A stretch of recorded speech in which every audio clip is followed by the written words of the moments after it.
Well, hello. It's been some kind of day. Well, we got off and got our battery jumped this morning, and we went and did a tiny bit of shopping. You see, we had to get some breakfast and stuff, and I don't like fast food places, and my assistant, will call him.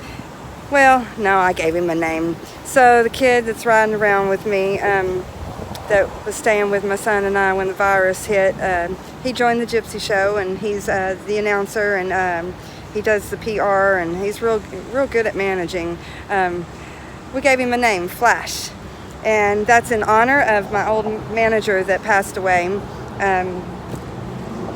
We just thought that was fitting, so he's gonna manage my show just a little bit and announce my performances, and be a bit of a comedian with me. I think we think we're funnier than we really are, but anyways, he's like a son to me, and he's real good friends with my son, and well, he's a little lost right now. That's the reason for this part of the trip, because trying to help him find his faith in God. See, he don't have faith in much of anything these days. Oh, look, we got some advertisement in the background. This is Big Red Car Wash. Now, if anybody knows me, my favorite drink is Big Red, so I had to come to Big Red Car Wash. But I really didn't know it was Big Red Car Wash. I just got told to come over here that this is where I could wash my car, because my car's in the show and it's got to be clean at all times, and I needed a cheap car wash because I was on my last $2. So we got it done.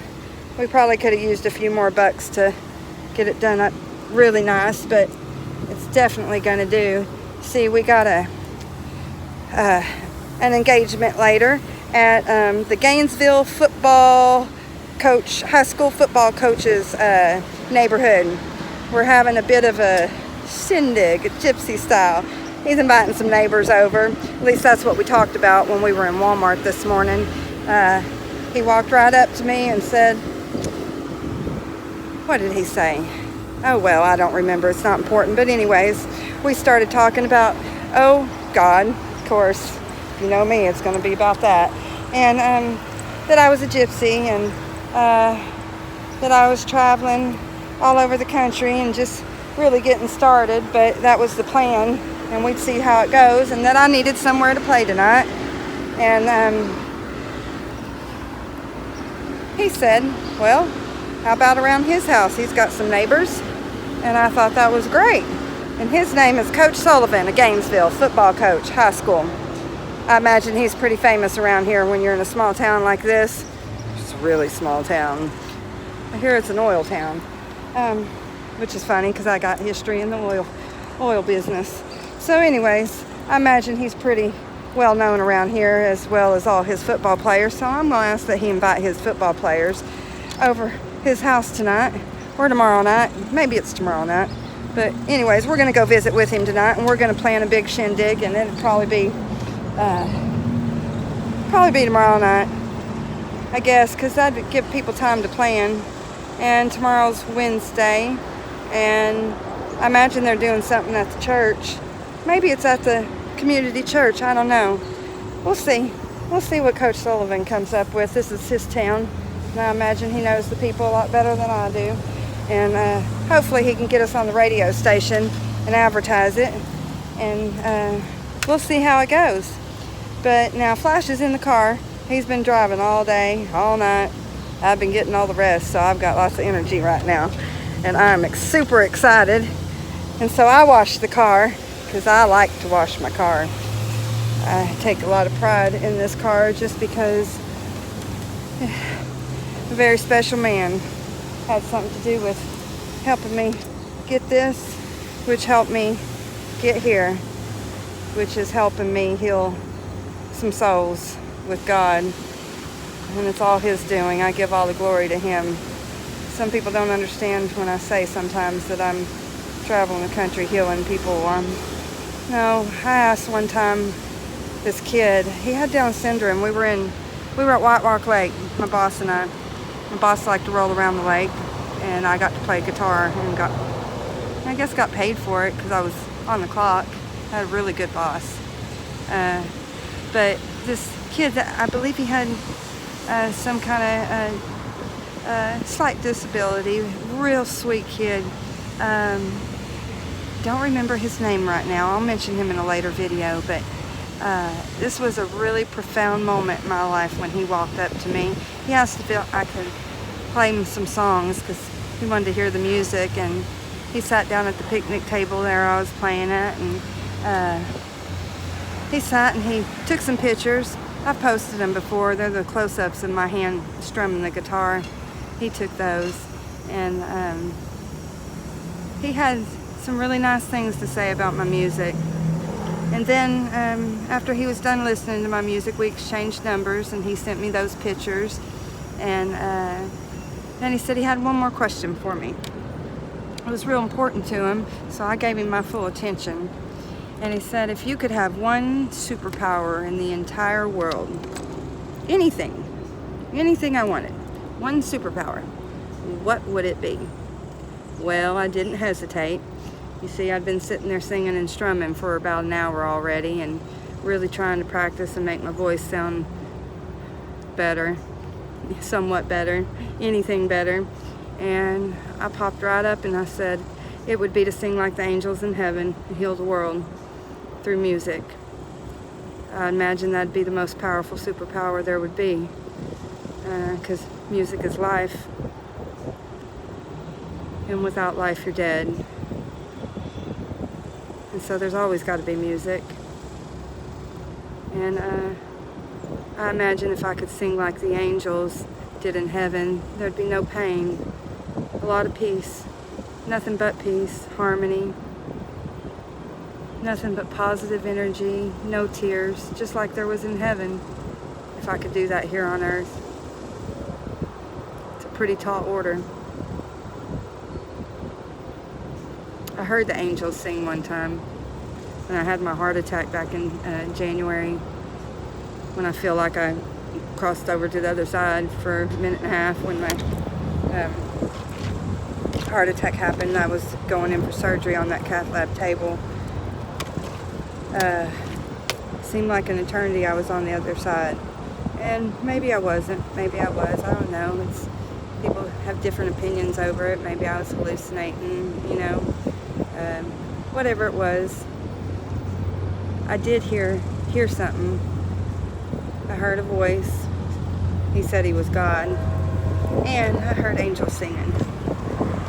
And a harp. And bells. Church bells. Like the handbells. Like a handbell choir. And I heard wings. And I saw a lot of gold and a lot of billowing white. Probably was clouds.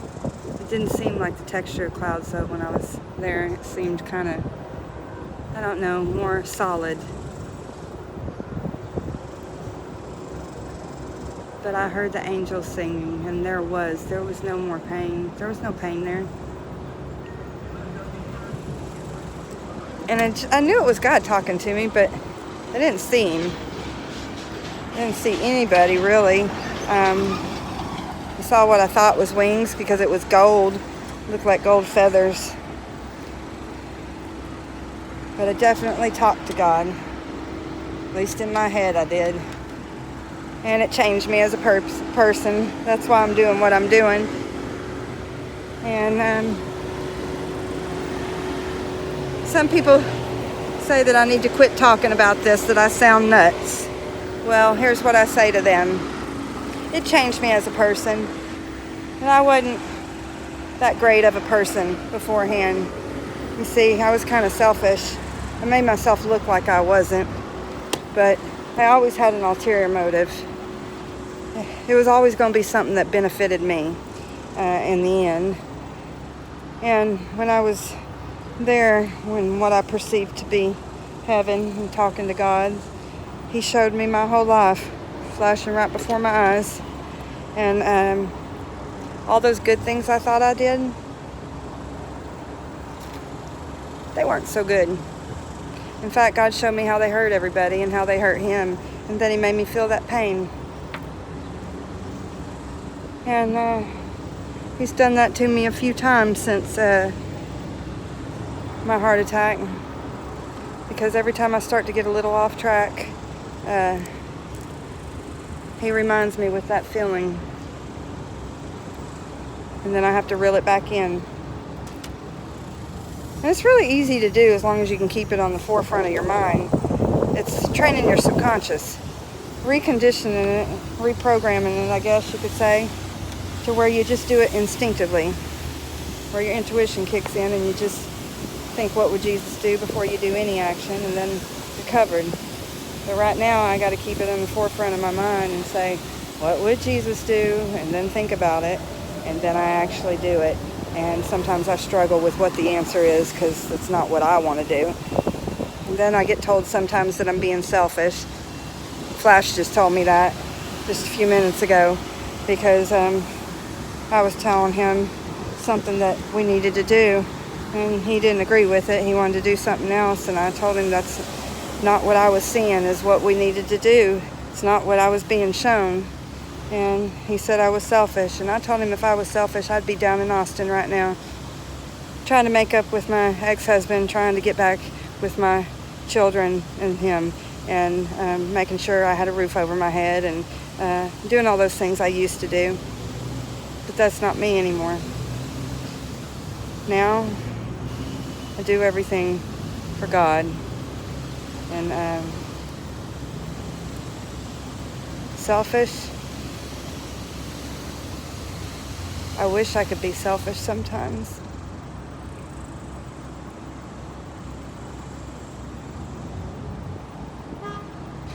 I miss my kids. I got to see them for the first time last weekend. I got to play on the Capitol steps, and Joel went with me, and we got to go see them, and they weren't real happy with me because of all this. And I want them to know I'm sorry.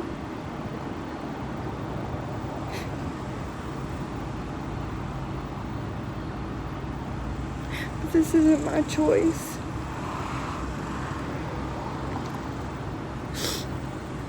Oh, God, I look terrible. I've been washing a car. I don't guess God really cares how I look.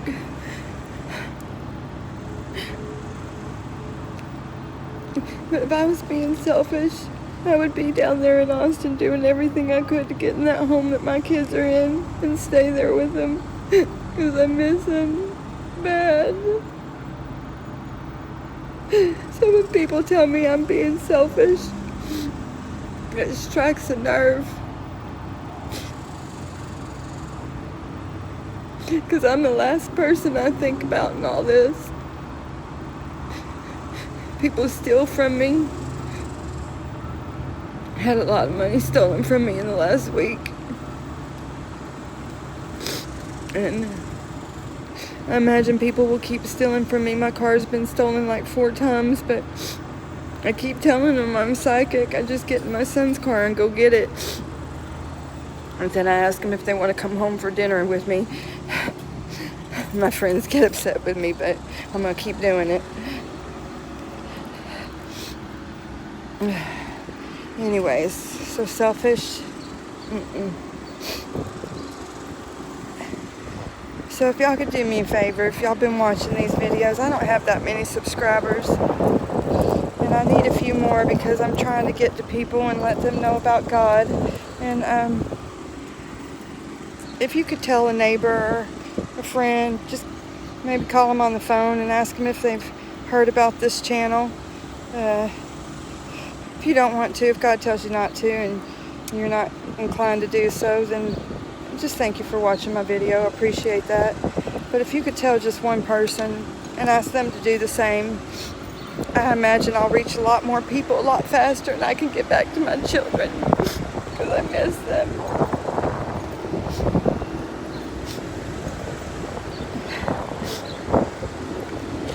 Well, she looks real nice.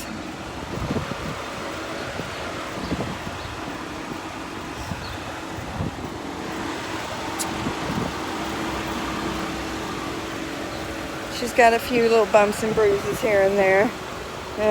But I imagine somebody's going to help me get her repaired.